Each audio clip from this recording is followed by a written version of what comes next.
करते हैं हम क्वेश्चन नंबर 20 से। इसमें लिमिट का क्वेश्चन है ये, आप देखेंगे इसमें लिमिट का क्वेश्चन है। लिमिट है हमारा 21 से स्टार्ट करेंगे हम, 20 हो चुका है, 21 से स्टार्ट करेंगे। तो यहाँ पे लिमिट है हमारा x टेंड्स टू 4, ठीक है। तो अगर हमारा यहाँ पे x के जगह पे 4 रखेंगे नीचे, तो ये हमारा 0 नहीं होना चाहिए, ठीक है। अगर 0 नहीं होना तो हम डायरेक्ट इसमें 4 रख के इसको सॉल्व कर लेंगे। तो हमारा क्या है, x स्क्वायर है, यानी 4 का स्क्वायर, ठीक है। तो 4 का स्क्वायर कर देंगे प्लस 3 इंटू 4, 3 4 था 12 प्लस 2 है, ठीक है। नीचे क्या हो जाएगा हमारा 13x, यानी कि 13 इंटू 4 प्लस का 8 है, ठीक है। तो इसको देखेंगे हम क्या हो जाएगा, 4 चौक 16 प्लस 14, ठीक है, डिवाइडेड बाय 13 चौक 52 प्लस 8, ठीक है। तो ऊपर क्या हो जाएगा, ऊपर हो जाएगा हमारा 16 प्लस 14, 10 10 20 और 10 30, ठीक है। और नीचे हो जाएगा 52 प्लस 8 60, ठीक है। तो 30 दूना 60, कितना हो गया 1/2। करेक्ट आंसर हो जाएगा C 1/2, ठीक है। नेक्स्ट क्वेश्चन देखेंगे हम, क्वेश्चन नंबर 22। अगर 3 to the power x minus 1 is equal to 81 हो तो x बराबर क्या होगा, ठीक है। तो x बराबर क्या हो जाएगा हमारा, तो x3 टू द पावर क्या है x माइनस 1, ठीक है, इज इक्वल टू 81 है। अब 81 को हम ऐसे लिखेंगे कि उसका बेस 3 आ जाए, ठीक है। तो 81 को हम कैसे लिख सकते हैं, 3 गुना 3 9, 3 9 गुना 3 27 गुना 3 81, ठीक है।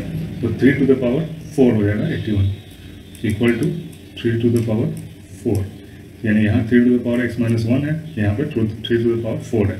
तो बेस सेम है, इसलिए हमारा पावर भी सेम हो जाएगा, ठीक है, क्योंकि ये इक्वल टू का निशान है, ये दोनों बराबर है। यानी कि x minus 1 is equal to 4, ठीक है। तो x इज इक्वल टू क्या हो जाएगा, ये -1 है, इधर आएगा तो क्या हो जाएगा +1 हो जाएगा, ठीक है। तो 4 + 1 5, x इज इक्वल टू क्या हो गया हमारा, ये आंसर आ गया B, x is equal to 5, ठीक है। क्वेश्चन नंबर 23, इसमें क्या है, x to the power a plus b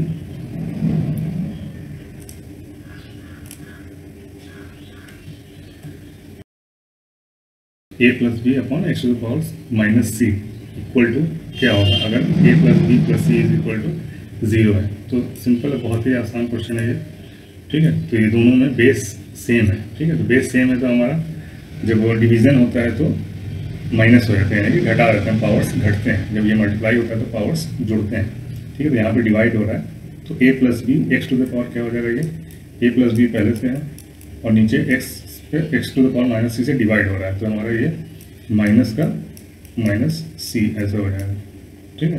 तो माइनस माइनस का जाएगा प्लस हो जाएगा, तो a प्लस बी प्लस सी, ठीक है। तो ये किसके बराबर है, यहाँ पे बता रखा है इसमें, क्या क्या बता रखा है, दिस इज इक्वल टू 0। तो a plus b plus c is equal to 0, तो x टू द पावर क्या हो जाएगा 0। किसी भी चीज़, दुनिया की किसी भी चीज़ का पावर अगर 0 होता है तो वो 1 के बराबर होता है, चाहे कितना भी नंबर हो, उसका पावर अगर हमने 0 कर दिया तो वो 1 के बराबर हो जाएगा, ठीक है। तो यहाँ पे आंसर क्या हो जाएगा हमारा, a इक्वल टू 1, ठीक है। तो इसकी वैल्यू 1 आ जाएगी।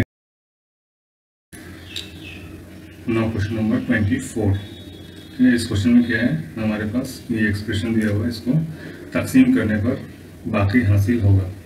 तो किस चीज़ से तकसीम करना है, ये यहाँ पे प्रिंट नहीं हुआ है।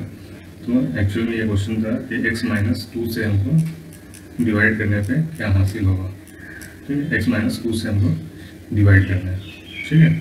तो x माइनस 2 से कैसे डिवाइड करेंगे, ठीक है। रिमाइंडर क्या बचेगा, x में हम जब इसमें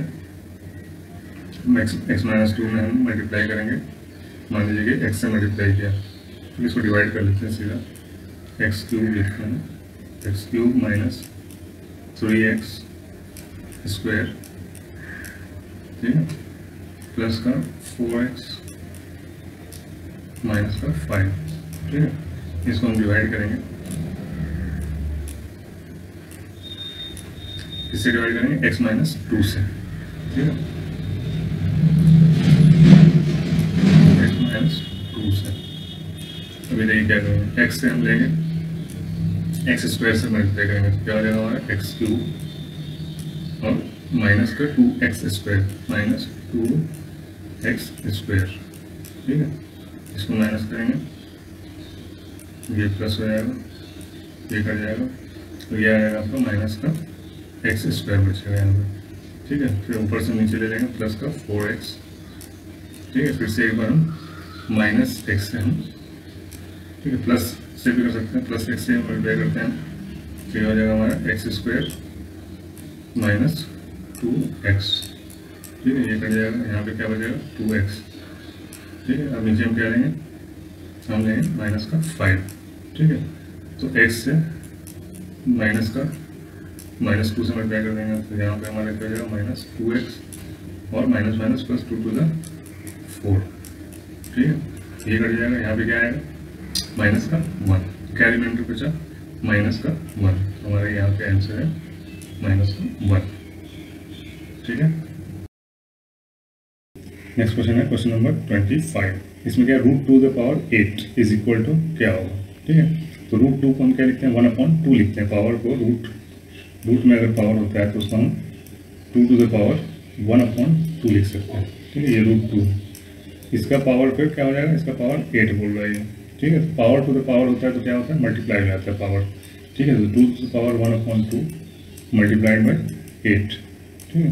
तो 2 से 8 कट जाएगा 4 टाइम्स में, तो 2 to the पावर क्या हो गया 2 to the power 4, 2 to the power 4 क्या होता है 2 दूनी 4, दूनी 8, दूनी 16, ठीक है। तो आंसर क्या हो जाएगा हमारा सी हो जाएगा 16, ठीक है। नेक्स्ट क्वेश्चन देखते हैं क्वेश्चन नंबर 26, ठीक है। क्या क्वेश्चन √3 + 1 का स्क्वायर की कदर होगी, यानी क्या वैल्यू होगी इसकी √3 + 1 का होल स्क्वायर है, तो a + b का होल स्क्वायर का फॉर्मूला डाल देना आपको सीधा, ठीक है। तो a स्क्वायर क्या हो जाएगा 3 + b स्क्वायर 1 + 2ab यानी 2 × √3 × 1 यानी 2√3, तो क्या हो जाएगा 3 + 1 4 + 2√3, क्या है answer 4 + 2√3, C is the correct answer, ठीक है। नेक्स्ट क्वेश्चन देखेंगे क्वेश्चन नंबर 27। अगर a + b + c AP में हो तब, यानी अर्थमेटिक प्रोग्रेशन में अगर a + b + c है तो क्या होगा, तो तब इसमें से कौन सा सही है, a b c d में क्या सही है।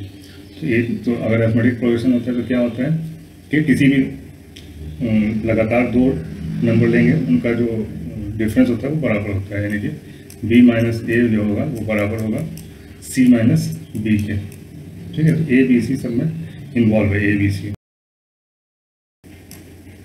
ये है c - b = b - a, ठीक है। तो a हमने इधर ले लिया, तो क्या हो जाएगा b + b - c, यानी कि b to b - c, a = 2b - c या फिर c = 2b है यहाँ पे कहीं पर कहीं नहीं, ठीक है। तो b = देखेंगे क्या हो जाएगा हमारा 2b = a + c, p = a + c/2, ये देखेंगे a + c/2, ये आ गया हमारा आंसर क्वेश्चन नंबर 27 का सी। नेक्स्ट क्वेश्चन देखेंगे क्वेश्चन नंबर 28, ठीक है। क्या है इसमें 28 में जीपी में अगर a = 2 और r = 3 हो तब t3 क्या होता है, t3 क्या हो जाएगा, थर्ड टर्म क्या होगा, ठीक है। थर्ड टर्म के लिए हम क्या करेंगे जीपी में, जीपी का थर्ड टर्म क्या होता है, पहला टर्म है 2, ठीक है। तो दूसरा क्या हो जाएगा 2 3 का r क्या है 3 है, ठीक है। तो पहला अगर 2 है तो दूसरा क्या हो जाएगा 3 से मल्टीप्लाई कर देंगे, 2 3 6, फिर तीसरा क्या हो जाएगा 6 3 18, ठीक है। तो थर्ड टर्म क्या आ गया 18, सिंपल है, थर्ड टर्म इसका 18 आ जाएगा, क्यों, क्योंकि रेशियो क्या है, रेशियो हमारा 3 से मल्टीप्लाई कर देना, पहला है आपका 2। हमारा क्वेश्चन नंबर 29 64 और 36 का अर्थमेटिक मीन क्या है am, अर्थमेटिक मीन होता है am, ठीक है। AP नहीं यहाँ पे am, तो आपको कंफ्यूज नहीं होना है, am AP GP का आपने सॉल्व किया है क्वेश्चन, तो यहाँ पे आप am से AP पे नहीं आएगा, ठीक है। तो यहाँ पे am निकालना है, तो अर्थमेटिक मीन क्या होता है दोनों को जोड़ के डिवाइडेड बाई 2, ठीक है। तो 36 + 64 क्या हो जाएगा 100, ठीक है। 100 डिवाइडेड बाई 2 50 इसका अर्थमेटिक मीन है, ठीक है। नेक्स्ट क्वेश्चन देखेंगे क्वेश्चन नंबर 30। क्या है इसमें x² - 5x + 6 = 0, इसमें आपको x की वैल्यू निकालनी है। तो x की वैल्यू निकालने के लिए क्या करेंगे हम, इसको हम फैक्टराइज करेंगे, ठीक है। फैक्टराइज करने के लिए हमको क्या करना पड़ेगा, 3 to the 6, यानी ऐसा दो नंबर देखना है जिसका सम ये आया और उसका मल्टीप्लिकेशन ये आया, ठीक है। तो यहाँ पे -5 है, तो दोनों का सम क्या होगा 3 2, ठीक है, +3 +2, ये माइनस में है तो क्या हो जाता है दोनों का, ठीक है। मैं आपको करके बता देता हूँ, यहाँ पे x² - 3x - 2x + 6 = 0, ठीक है। तो यहाँ पे x कॉमन ले लिया तो x - 3 हो गया, ठीक है। तो माइनस का कॉमन ले लिया तो x - 3 हो गया, ठीक है। तो x क्या हो जाएगा +2 और +3, यहाँ करेक्ट आंसर हो जाएगा हमारा B।